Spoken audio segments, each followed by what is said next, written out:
Good morning, good afternoon, everyone. Welcome to Top Voice Tuesday. It is June 3rd, halfway through 2025, if you can believe it. We are barreling through the year, and I'm very excited to have with me Christopher Johnson, Top Voice. We're going to jump into this conversation about remaining calm and constant reinvention, and I'm just super excited about diving into that. Christopher, I'm going to give you a chance to introduce yourself here in just a moment. Before I do, for those of you tuning in, please do let us know where you're dialing in from in the chat. We love to get locations and questions. We'll take a few of those. And if you're looking at other episodes or want to find back episodes of this show, it's on my YouTube channel, Michael J. Lopez 9. So please go subscribe to that. And we'll have all the links in here for getting connected with Christopher when we're done. So Christopher, you and I met a couple months ago, and in our Top Voice recognition. And so I want to give you a chance to introduce yourself. And most importantly, tell us, how did you get to the top of the Top Voice mountain?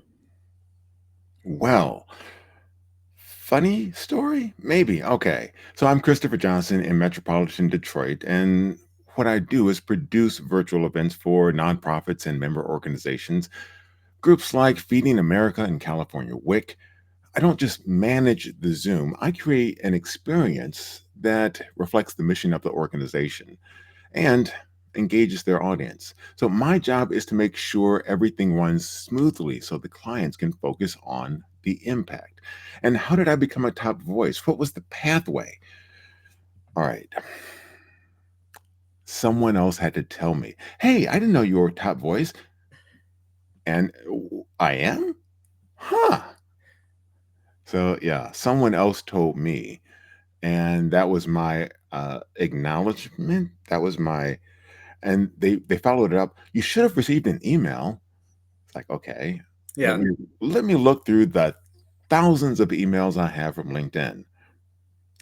Oh, that one. Okay. So what's your and that's a familiar story. Most of us heard through an email and wanted to make sure that that was something legitimate. Tell us a little bit, Christopher, about your LinkedIn strategy. What's your approach? I mean, all of us have been recognized for the way we post, the way we create engagement, the kind of content we share. What's your philosophy around that, and how have you historically used the platform? So my philosophy around it is sharing something that I think people should know, that moves me, that inspires me, that connects or resonates. So whether that is something, hey, here's this feature that I really think would make your virtual events just a little bit better. And that may be born out of a frustration. Have you ever been in a Zoom and you've seen something not go the way it could? You've seen something where it could have been substantially better. And you just, okay, all right, I have to write an article about this Yeah. because, yeah, that didn't need to happen. Um, and sometimes it is a simple quote. You know, there's this, I've heard it described many different ways, like a yellow car theory. So yellow cars are on the road all the time. But until someone says, I want you to count the number of yellow cars. When you start paying attention to that, that's when you notice that amount. So, one of the things I pay attention for, one of the things I look for only on days that I wake up is inspiration. I love that. There's very much a there's this quote that I use a lot. I think it's sort of attributed to Buddhist theory, but I don't know exactly where it came from, which is this idea that what we stare at gets bigger. And we can choose to look at the hard things, we can choose to look at the obstacles, the opportunities, or we can choose to look for inspiration, whatever that may be, which is a great segue into this conversation, because people may be wondering, and I'm going to maybe say the quiet part out loud. What is someone who does virtual events and designs these experiences have to talk about staying calm in the midst of reinvention? And I think you're the perfect one to talk to us about this. So you've been called the kind of calm voice behind the scenes. And for anyone listening, Christopher's voice is just made for these kinds of experiences. Um, Why do you think that your presence and what you do has had such an impact? And how did you end up doing what you do? Let's talk about that. All right, so I'll start with that. Um, pardon me. So my undergrad degree is actually broadcasting, and I worked in IT for decades. Okay, so IT, broadcasting. At the start of the pandemic, those two merged sort of with things like Zoom and other platforms. And I looked at it, wait a second, there are people who are uncomfortable with the technology and talking on camera. I can fix that. Um, so one of the things I did in the world of IT is help people understand how to use the software. So we just went through an upgrade. Okay, here's what you need to do, and give them as much as they want so they understand the process. And some people want to know why. Well, here's the why. Other people don't want to know the why. What do I press and when? Here's what you do. So being able to explain things like that to a variety of people at different levels of the organization was always something that was in my area, so to speak, in IT. And then in broadcasting, when the pandemic hit, and it's like, all right, I got laid off from my IT job. Mhm. um, I saw this as an opportunity because some people are uncomfortable speaking on camera. People are still uncomfortable speaking on stage. That is always one of those, huh, uncomfortable. Okay. Yeah. So, One of the things that's great, I just want to say this because I just before I forget the point. One of the things that's great about what you're describing is we had Wendy on, and we talked about this idea of identifying your niche. And I think it's such a perfect characterization of this idea of taking your background, taking your expertise, finding an opportunity, and filling the space with a very specific skill set that's made you incredibly successful, I would argue. Yeah. thank you. Yeah. Because I'm not in helping my clients, I'm not the person that everyone shows up to see and hear. That's fine because I'm the person behind the stage, behind the curtain, in The Wizard of Oz. Pay no attention to that man behind the curtain. Okay, That's yeah. right. But what happens when something goes awry? What happens when the speaker loses connectivity? We were chatting beforehand. Hey, are we really online? It's always good to know. So sometimes I've been in events where I've been running the event, and the speaker on stage has lost their internet connection. Okay, well, what are we going to do now? Not a problem. I can come on screen, step from behind the curtain. All right, it appears that Dr. So and so has just lost their internet connection. While they are valiantly trying to get reconnected, here's what we're going to do. Let's go through the chat and put in the question that you have thus far. I'll make sure these are organized so that when Dr. So and so returns, we'll be at a point where we can resume. Additionally, I have a copy of their presentation. So when they come back on, I'll have that up and they can just start right where they left off. And sure enough, this sort of thing usually takes less than 2 minutes, usually. And I'm texting in the background, making sure that they can get reconnected, checking to see what actually happened, helping somebody I always tell them, make sure you have your phone charged and you know how to use it as a Wi Fi hotspot just in case. And so while I'm doing all these things in the background, I'm facing the audience and keeping them calm and engaged. So when the speaker resumes, it's like, all right, you were on slide 37, and I have that up right now. So you don't have to worry about trying to find where you were and sharing the screen. We can continue. And we have these questions in the chat that you can address either right now or when we get to the Q&A portion. So I've done a few things there. I've kept the audience informed and engaged so they don't descend into chaos. It's like, oh, wait, somebody is in charge. The speaker, it's like, okay, it was just a minor hiccup. At the end, nobody remembers the minor hiccup. They remember, oh, wait, I think maybe, no, I got all my questions answered. It was a really great session. The hiccup is just that, is a moment that is not memorable. Now, when you focus the spotlight on the hiccup, looks like the speakers just lost their connection. I don't know what Let's to all, do. yeah, let's all sit here and stare at each other. Yeah. One of the things this reminds me, this is such a microcosm for life and for the things that we go through in many regards, right? I mean, I think it's, I think it was Eisenhower, right? So sort of planning is essential, plans are useless. What I hear you describing is this idea of how to be prepared for contingencies, how to be aware of what your options are, how to have support with someone like you or otherwise that might be able to jump in. But one of the things I'm really curious about is the emotional experience of for the individual who's experiencing the hiccup, right? We're all living through change, constant change, personally, professionally. What helps people stay grounded in those moments? Like, how do we take away a few tips that says, look, in the middle of the chaos, here's how I can remain present and grounded and ready for the next uncertain step? Well, I'll start by saying proper planning beforehand. So, yeah, having the just in case and knowing what those steps are, that's one thing. Because when you have a checklist on what you can do, things that you can focus on, that helps just in case that event happens. That's why we all went through fire drills at school and work and all those different kinds. What do we do in an emergency? Well, it's that same principle when we're in virtual event spaces. What do we do when something goes off the rails? When that happens, our objective is to focus on the objective.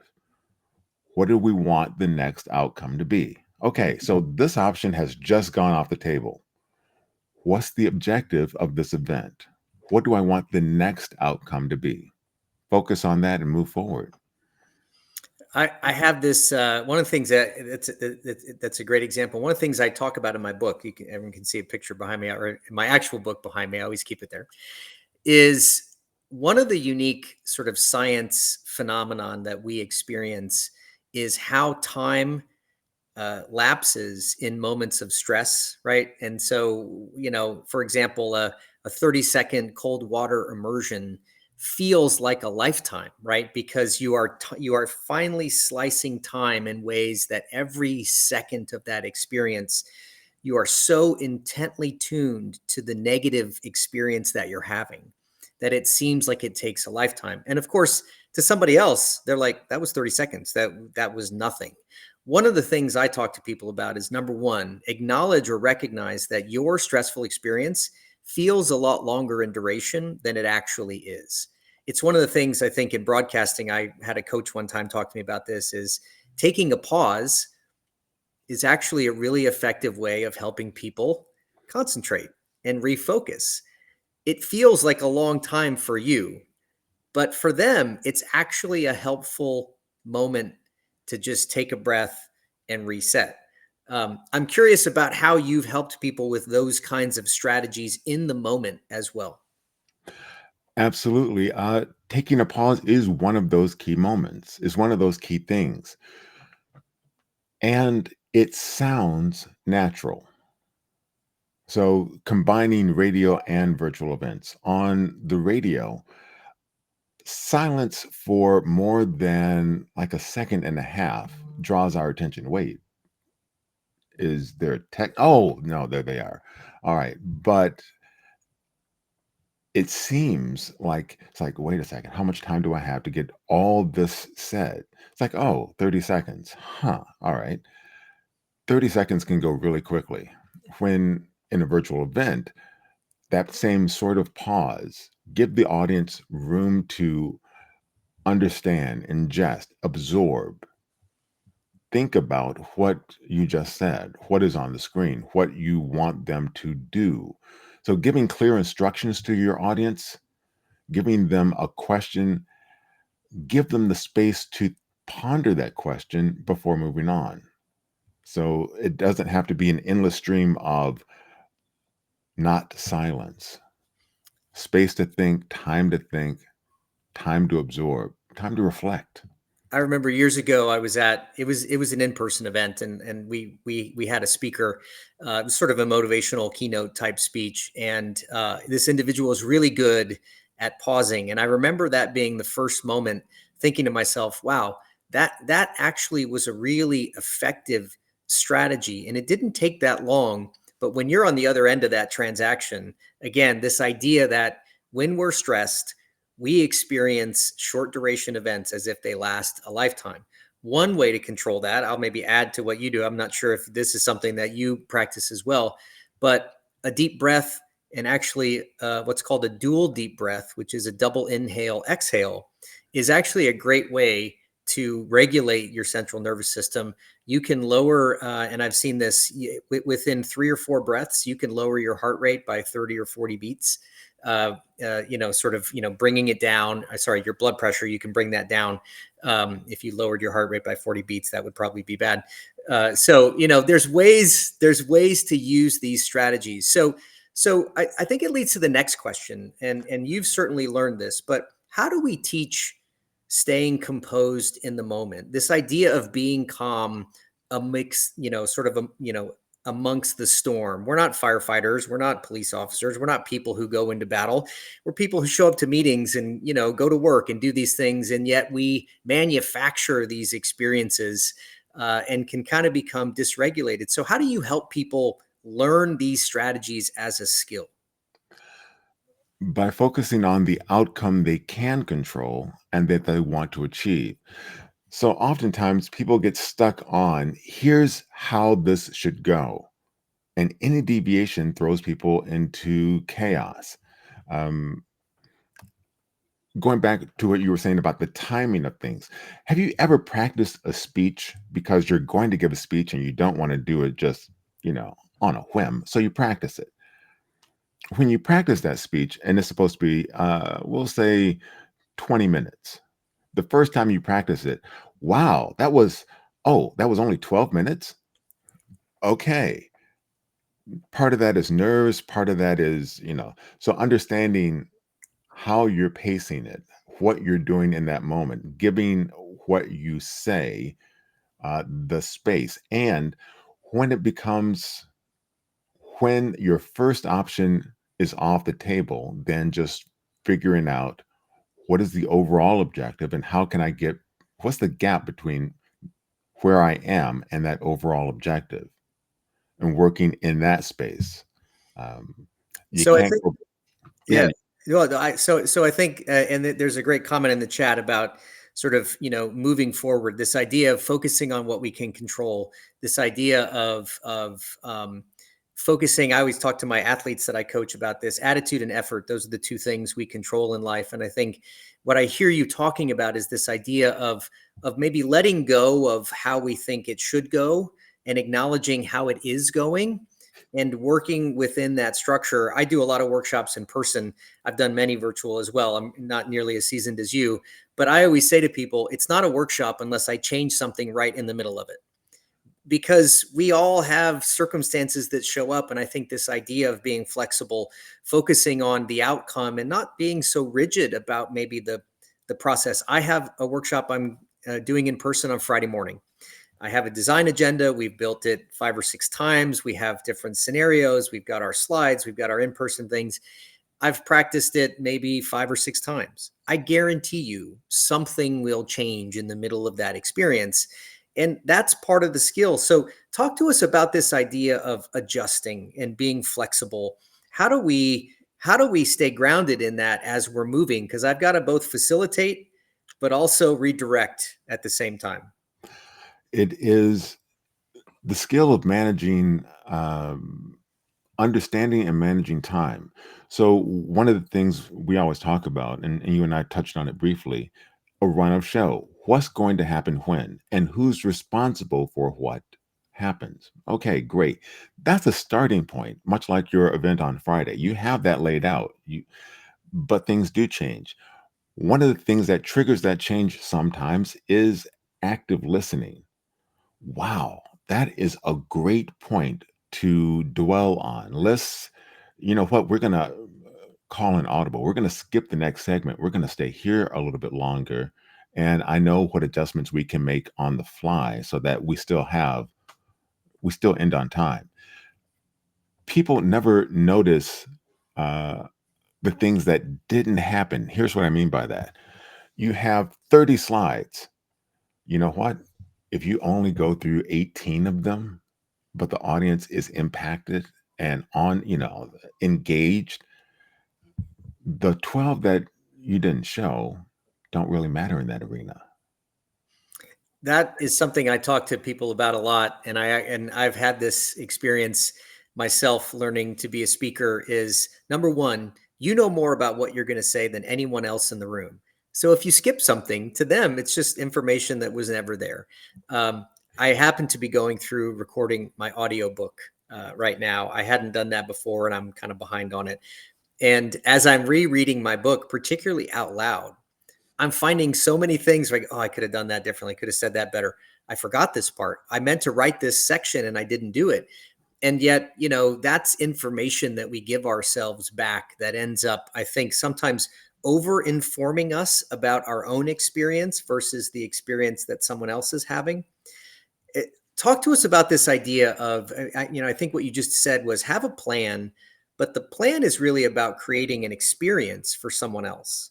That can show up in many different ways. Yeah. Exactly, exactly. The plan is the starting point. It is not uh, it's not written in concrete. Here's, you know, using a map analogy. So we use GPS all the time to go places. In the olden days, you might go to AAA and get a triptych, something on paper. It's like, all right, I'm going to go from here to there. But these days, when something happens, your GPS will tell you rerouting. Hey, there's traffic ahead that you didn't expect, rerouting. So you have a plan. It had a planned route. Something's come up, and now you have to make a deviation. Roll with it. It That's is such a beautiful analogy, and we have just a few minutes left. I want to sort of level us back okay. up. We've talked about some good things in the tactics of designing and facilitating, but what does this tell us about how we show up as leaders, how we show up in teams, how we show up in our careers? What can we This is a microcosm of really a bigger conversation about staying flexible, moving in uncertain times. I would love to get your perspective on how we take away these lessons and apply them more broadly. Well, for leaders, then the objective is to understand the people that you're leading and how they want to be seen, heard, and valued. So that doesn't look the same for every individual. Some people are introverts. Yeah. Behind the scenes is fine. Bringing me out on stage, well, all right. So sometimes I do speak on stage, and that's a whole different thing. When that is my purpose, speaking on stage, fine. If I don't have to be called out there, I'm fine in the background. So understand the people that you're leading and how they want to be seen, valued, and heard. Using that to design design experiences that are meaningful to the audiences that you want to engage, meaningful to the people that you're leading. So making those adjustments and making those adjustments on the fly as needed. And I think the thing I've heard you say a lot of here, which I think is really, really just beautiful in a lot of ways, is this idea of having a plan is important, but giving yourself the grace to move and adjust through this experience that we call life, right? And I said this to someone yesterday. Life is the thing that happens to us when we're planning for something else. Stuff happens and it happens from every angle. And I think there's some real wisdom in learning how to build this skill of remaining flexible and adjusting. I mean, it literally is the purpose of the book that I've written. Change is what happens to us all the time, and reinvention should be something that we're all aspiring to. So Christopher, before we get to your bonus question, give us what are the three things you want people to really take away from this idea of remaining calm and this idea of reinvention, and how do we move through this experience of adjusting? All right. So remaining calm, focusing on the moment, not the past. Um, Live at the edge of your comfort zone because that's where the stories are. If you're always comfortable, then you're not doing anything new or different. And share, invite other people along the journey, see who you can help, and don't be closed off to help. Open yourself up to being helped. I love that. I think it's this idea of support is something that I talk about in my book a lot. It's something that certainly we do in our own professional lives is the more you can go through an experience not alone, the more you feel like you've got someone to lean on, someone to support, someone to help. And that's just a really, really important message for everybody. I want to give time to get to your bonus question, which is really actually quite there's always this really interesting alignment when people leave questions for the next guest. So, in moments of deep stress like this, when we're in the midst of the storm, how do we know that we're making the right decision? How does Christopher, when he's in the middle of a big moment, it's stressful, things aren't going right, how do you know you've made the right decision? What's your process around that? This my answer may be a little bit different. I think about it in terms of other people. How would I explain what I did to my wife, my kids, my parents? So that sort of helps me refocus and think, all right, so what do I want? How do I want the story I'm going to tell them to be shaped by this moment? Interesting. So that means you're leaning on your values as a person to say, if someone had to tell this story, would they tell it in a way that I was proud of? Yeah. Yeah. It's interesting. I do a lot of work with companies, of course, and we talk about values and we talk about corporate values. And one of the things I say to them all the time is that corporate values are designed to help you make decisions in times of uncertainty. That is their purpose. If we know the answer, I don't need values because I know that it's about when I don't know what to do next. How do I lean on my values to make a choice that's in keeping with who we are as an organization and who I am as an individual? And I love that, Christopher, because I think it really just reminds us that, there's probably 4 to 5 things in everybody's bucket that says, I'd be proud of this, maybe not so much of that. So, how do I make decisions in keeping with those values? Really, really great message. Christopher, I want to give you the last few minutes here. How can we follow you beyond LinkedIn and anything you'd like to offer up to folks watching this in real time or watching it back that they may be able to reach out to you for? Sure. Thank you very much. So you can follow me on LinkedIn. Look for Christopher G. Johnson. My company is Calm Clear Media. Look for that as well. Follow me there. And my offer, I've been working on a virtual event etiquette checklist because, well, hey, we've all seen people get things a little bit wrong. So if we have an etiquette checklist, we can have better experiences online. And send me a note, and I'll be happy to send that your way. I love that. Thank you, Christopher. And thank you again for being part of the Top Voice community. I just think that your skill set, what you do, this behind the scenes coaching, guidance, and support, it's one of those things where there truly is a niche for everybody. And I love the connective tissue between last week's conversation and this one and the detail about how we stay grounded in these moments because everything's going to change. That's just how things go. And so having a plan for that is really, really essential. Thank you to the community for dialing in. Another great episode of Top Voice Tuesday. Please go to Michael J. Lopez and subscribe, and we'll put all these episodes up there. And look forward to seeing you next week. Thanks again, everyone. We'll see you next time.